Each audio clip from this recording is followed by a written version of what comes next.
Going on, Orange Nation? This is Neil Adler with another episode of Syracuse Central on the Fan Arch Network.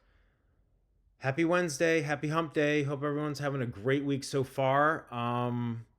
So this first story sucks. I'm going to do a little Syracuse basketball today, and as I'm sure a lot of you saw on Tuesday, Mike Waters first reported. Mike Waters with the Syracuse.com post, Syracuse Post Standard. Lawrence Moten, one of the best players in the history of the Syracuse men's basketball program, passed away on Tuesday. He was 53, and I got to be honest with you, this is personal to me for a couple of reasons. He's from DC, and I grew up in the Baltimore DC area. I live there now, although I spent my time in Tennessee as well, where my son lives. But he's from the DMV, and that's my hometown. And he's a couple years older than me, but we're not that far apart. He actually went to Syracuse and was there from 91 to 95. I started in 96, so we missed each other by a little bit of time. But it's just, man, it's, can't believe it. 53 years old. Awful. Just heartbreaking. It's heartbreaking. And obviously on Tuesday, there were a lot of tributes pouring in, and Jim Boeheim gave his thoughts. Adrian Autry gave his thoughts. Other people are giving their thoughts. It's just really sad. Really, really, really sad. Way too young. Way too young. Just a great guy. I didn't know him personally, but I know a lot of people that knew him personally, and I have obviously sources inside the program. But I was texting with one person and just wrote, and he texted me back and said, "Yeah, this is just a sucky day. Yesterday, Tuesday." It's just awful. You know, he played at Archbishop Carroll in D.C. and then he did a prep year at the New Hampton School, which is where Tyler Lydon also went. But he wasn't like a highly rated recruit back then. But all he did was average like over 19, between 18 and I think, okay, let me look at my notes. 19.3 points per contest over 4 years. And he played 4 years. And I think he averaged over 18 points his freshman year. And he retired as the all-time leading scorer in the Big East, and that record held until 2020 when Marcus Howard from Marquette passed him. But he's remained Syracuse's all-time leading scorer, and he was also a good rebounder, good passer, good defender, as Jim Boeheim said on Tuesday. And he came to the pro, and they went to the tournament I think 3 times out of 4 years, and won at least 20 games, all 4 years. But he came to the program, if memory serves correct, when they were involved in, they were on being investigated by the NCAA, and I think they were put on a year's probation or something like that. But my point is that he was there when the team obviously was really good in the late '80s, and they went to the title game in '87, and the Elite Eight, I think it was '89, lost to Illinois. But then they had some darker years with this cloud. But he was kind of like his Syracuse teams was kind of like the bridge to what would become the 95-96 team that went as a 4 seed all the way to the NCAA tournament final, and that was with John Wallace and Cuse is in the house. Oh my God! But he helped keep that program afloat when things weren't as good, and I'm pretty sure Autry played with him for multiple years, and obviously had a lot of things to say. Positive things to say about poetry and Moten, poetry and motion. I just call him poetry. I think Autry, I saw him quoted as saying, he was just loved Syracuse, loved the program, just an underrated. He thought he was kind of an underappreciated guy given what he ended up doing, like stats wise. Again, all-time leader in the history of the program, all-time leader in the history of the Big East up until 5 years ago. And the Big East, as we all know, had its evolutions, but back in the day that conference was no joke, and it's really good now too. It's just obviously different. Got some different team. Well, it's Syracuse is in there among others, but yeah, I mean when you talk about like the greatest players, not your favorite like fan favorite, but like greatest players in the history of the program. I mean, I always have them up pretty high, but I kind of agree with Autry, and I think Jim Boeheim also was quoted as saying he thought he was underrated or underappreciated, so to speak. Because yeah, you think about the best players ever. So like obviously Melo comes to mind, even though he only played there 1 year. Dave Bing, Derek Coleman, Billy Owens. I mean, I could go on and on. Sherman Douglas, Pearl, rest in peace. Um, but like where is Moten amongst all those guys? And I'm obviously not naming every single person. There's Hakeem Warwick, Jerry McNamara. I could go on and on. Guys from yesteryears too. But Moten was up there, man. Moten's up there, and it's just so sad. And he actually had taken a position. Let me make sure I get the. He was going to be the director, excuse me, the general manager of basketball operations and youth development at a public charter school in D.C. He was going ahead, was going to be back in his hometown called Digital Pioneers Academy. He had his jersey retired in the Dome in 2018. He was a second round pick by Vancouver in the 95 draft. He played a little bit in the NBA. He played for the Wizards, my hometown team. And then he played in some other leagues and overseas. But, and he was an All-American his senior year. And I think he was on the Big East, All Big East first team his sophomore, junior, and senior years. I think he was on like the All Big East, I don't know, it was third team, maybe freshman year. I mean, just again, an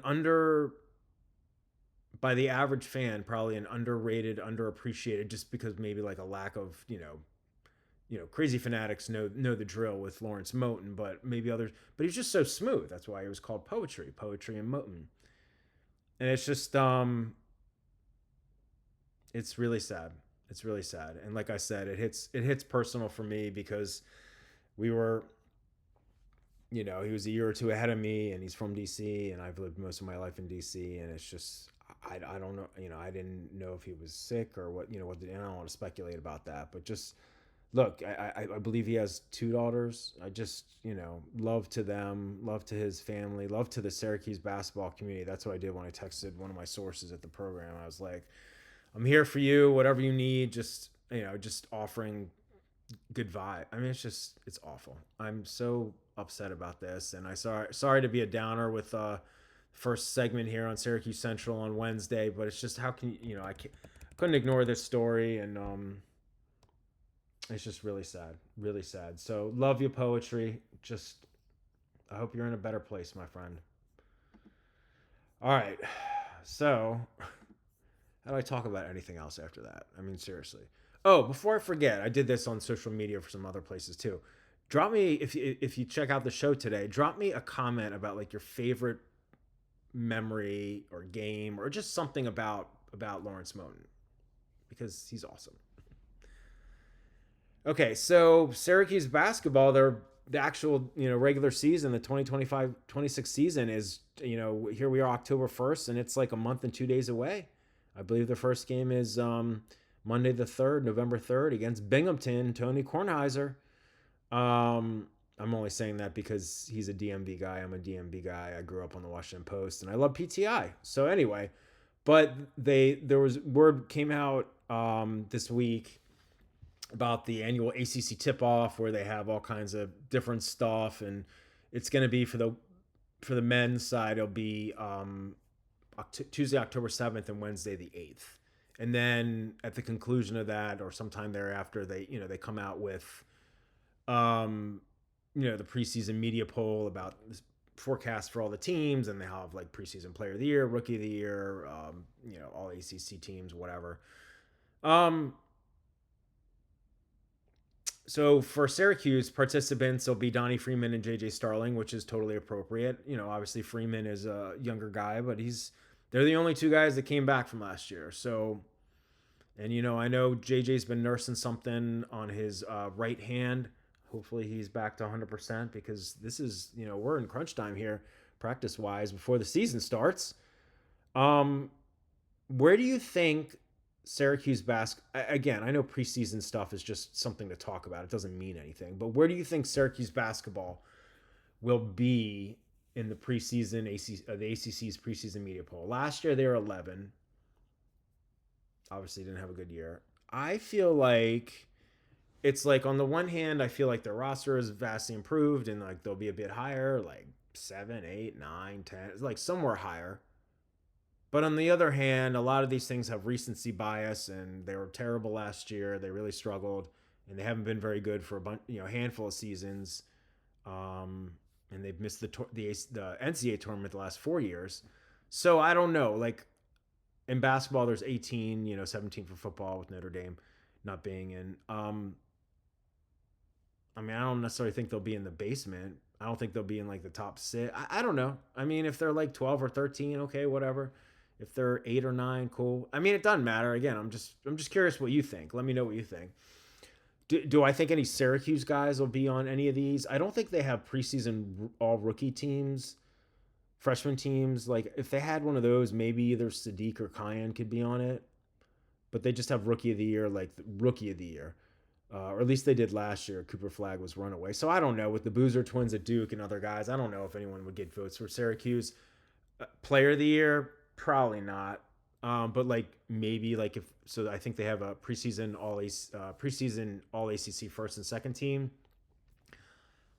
Second team, Starling maybe Nate George, the junior, the transfer from Georgia Tech. He led the ACC in assists last year, if memory serves correct. But again, just I guess the larger story here is basketball's almost here. Cool. I'm down. I'm excited about it. I think we all get caught up in the Syracuse football, and obviously they came down to earth a little bit last week, and there's more skepticism on the year, but I'm still excited to watch the rest of the season. But I'm excited for basketball. I think they're going to be better this year, and with Kaya in there, and Melo's going to be in the stands, and I think they could be pretty good. We'll see. Interestingly enough, Malik Brown, who was was at Syracuse for 2 years and now is going to be a senior at Duke, he will be a representative for Duke at the ACC tip-off. And I know a lot of my fellow fans kind of like poo-poo former players that transfer out. I don't know, unless it was like a bad situation.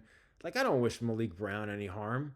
He did what was best for him, and I don't know the ins and outs behind the scenes of why he transferred. And he was on a Final Four team last year, and he could be on another Final Four team. And he's from Virginia, and I'm relatively local to me. So again, I thought he was a good player, and I wish we still had him. More power to you, Malik. Go crush it. Just I hope Duke loses to Syracuse. I'll just leave it at that. All right, so start doing like forecasts and I don't know projections. Just for fun. I'm curious what you think as well. Again, this is supposed to be interactive here. I'll share my so-called expertise and intel when I have it or whatever. But what do you think that Syracuse's record is going to be in the non-conference? So they have 13 non-conference games this year. They for the last couple of years had 11, but they went from 20 ACC games to 18, and they bumped up the non-conference to 13. Because they're trying to get more marquee, the league members, not just Syracuse, trying to get more marquee non-conference games to, if they win them, boost their resume. Especially because the ACC interconference has been kind of down in recent years. Had tournament success, but in terms of a number of teams getting in and nets and quadrants and all that crap, obviously not where the Big Ten is or SEC last year or even the Big 12 or even the Big East. So Syracuse, they announced, and John Rothstein had it first, but they announced that the St. Joseph's game, which I'm pretty sure I talked about on Syracuse Central, in the last few weeks, but that St. Joseph's game that was supposed to be out in Vegas, not part of the Players era, but out in Vegas, it's going to be rescheduled to the Dome. And I don't think that's as good for Syracuse because it went from being neutral site to home. And assuming they win the game, if they win a neutral site, it's a better, win for them. But in any event, Syracuse has, they don't have any true road games in the non-conference. They have 9 home games and they have 4 at neutral sites. So, that's interesting. So I'm just going to run it down real quick. And again, let me know what you think their record's going to be. So in order, Binghamton at home, Delaware State at home, Drexel and Philadelphia at the Autumn Invitational, Monmouth at home, Players Era Festival, Houston, then Kansas, then third opponent TBD, SEC, ACC Challenge, Tennessee at home, St. Joe's home, Hofstra home, Mercyhurst home, Northeastern home, Stonehill home. Okay, I'm just being honest. Like, I know weird things happen and they haven't been very good in the non-conference, but if this team plays like I think they will, they're going to run the table on those 9 games outside of the Players Era Festival and the game against Tennessee at the Dome. I don't see them losing to Drexel and Philly. I don't see them losing to St. Joseph's, and the rest of the games, no disrespect, they're just going to win. I think. I don't think they're going to beat Houston. I don't know. I'm not sold on Kansas the last couple of years, but it's still Kansas, and so we'll see. We don't know what the third one is, but I have a hard time believing that they're going to go winless. So I'm going to say that they're going to lose to Houston and Kansas, but then win the third game, even though I don't know who they're playing. Isn't that stupid? Oh, well. And then the Tennessee game.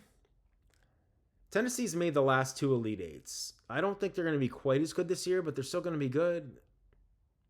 I read another article from the other day from a national writer, a buddy of mine, that I used to, work with at another place, and he said this could be the year that Tennessee finally breaks through and goes to the Final Four. Okay, shoot, cool. But I don't know. It's at home. Tennessee has beat Syracuse the last 2 years. Last year in Knoxville, the year before in Maui. But I think Syracuse could win. So 11-2, that's probably too grand. I don't think they're going to be worse than 9-4. And, again, assuming they lose to Houston and Kansas, maybe they win that third game at the Players Era Festival in the Sin City, or maybe they win against Tennessee. So 10-3. Look, I'd be happy with 9-4 based on the last couple of years. But if they go 10-3 or even 11-2, that is a humongous start in terms of their resume going into ACC play. Humongous. So let me know what you think. Am I a total moron? Yes. But I don't know. 9-4, 10-3, 11-2. I can see them winning the Kansas game. I don't know about Houston. They were the national runner-up last year. They might be the preseason number 1 or preseason top 5 for sure. Kansas? So, anyway, let me know what you think. All right, so another recruiting thing, and I think I mentioned this the other day. Maybe I didn't. I've talked about potential reclasses somewhere. I don't know. But I'm going to talk about it here because there's some kind of chatter, and it could happen, maybe not, but about some 2027 guys that could reclass to 2026, which is interesting in Syracuse's case because they're waiting on their first verbal commit. If you're asking me who I think Syracuse's 5 top targets are in 2026, they are as follows in no particular order. 5-star point guard Duran Rippey Jr., 5-star shooting guard Jordan Smith Jr., 5-star power big wing Asher Elson, 4-star wing / small forward Vaughn Carvalha, and 4-star shooting guard Dakari Spear. But beyond that, you think about Alex Costanza. I'm not so sure what's going on there. I got to talk to his dad and talk to some other sources. MJ Madison, there was talk about him being interested in a visit, but he moved to Prolific Prep, and I gotta talk to some sources about him too. Beyond that, it could be like we don't know how big their 2026 class will be at the prep level, based on they've got 13 scholarship players this year, and based on who might come back or who will be at eligibility or what they do in the portal.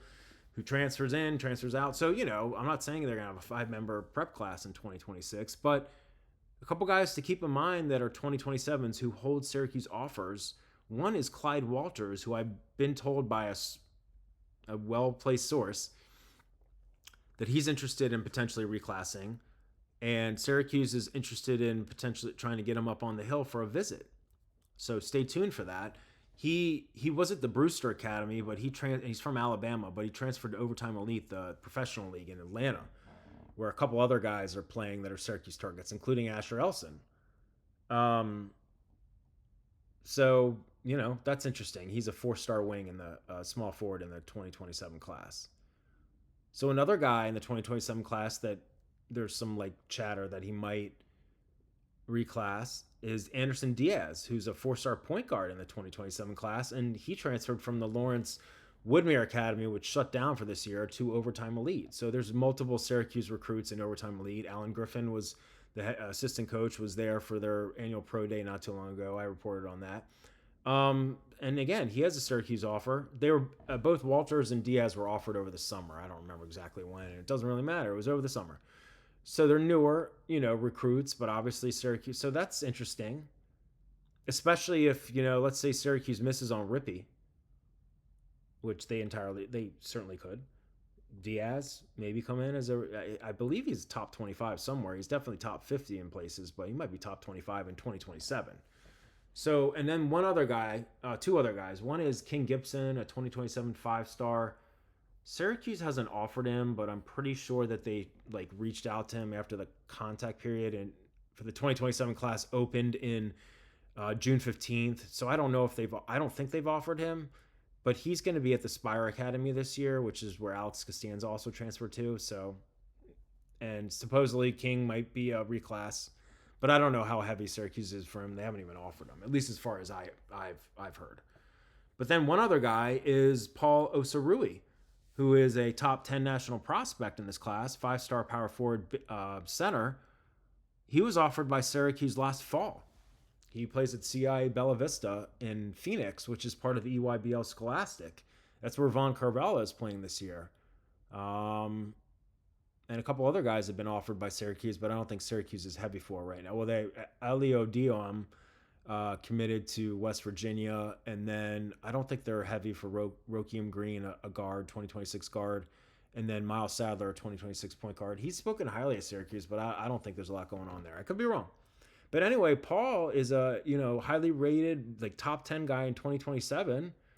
I'm not sure how heavy he is with Syracuse. He's from Canada, but he's a reclass target. So again, if you're asking me about Syracuse in 2026,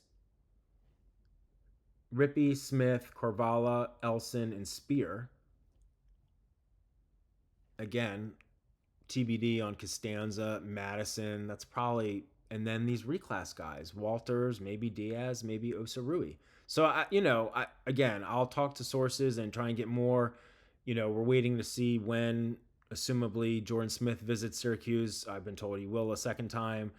Rippey just visited. I'll get some feedback on that soon from his dad. Carvalho is rescheduling. I've reported on that. Spear has already visited, and Elson visits next month. And then, I don't know. Earlier this year, Costanza's dad told me that he might visit a second time, but I don't know what's going on there. So I got to get into that. And then Madison, not sure. So we'll see about these reclass guys. But if you had to ask me, it would be the 5 I mentioned at the beginning. And then, again, based on what a source told me recently, maybe look at Clyde Walters, if he's serious about that. And again, a lot of this depends on if they come for a visit. Guys that don't visit aren't going to commit to that school. That just doesn't happen. Well, Kamari Lands did that a few years ago, but obviously that didn't work out. So I wonder where he is now. I'm not even sure. Anyway, that's my Syracuse update, recruiting update for today. The 2026 class it's starting to pick up steam around the country in terms of verbals. So hopefully we'll see Syracuse. Although I know Jordan Smith Jr., I'm pretty sure, is not going to sign early. Not sure about some of the other guys, but they could have a good class. It just might not be super big. And, they had obviously offered a ton of guys, but, it's all fluid and kind of ebbs and flows. So I'll keep coming with the intel on Syracuse basketball recruiting, but drop me comments about Lawrence Moten, rest in peace, about the non-conference Syracuse basketball record. And, I wanted to get in basketball today, especially with poetry. So sad about that. But I'll get back into Syracuse football later this week as Syracuse football prepares for SMU in Dallas. All right. This is Neil Adler with Syracuse Central on the Fan Arch Network. I appreciate you tuning in. All constructive criticism and feedback is welcome. Have a great Wednesday, friends. I will talk to you again on Thursday. Take care.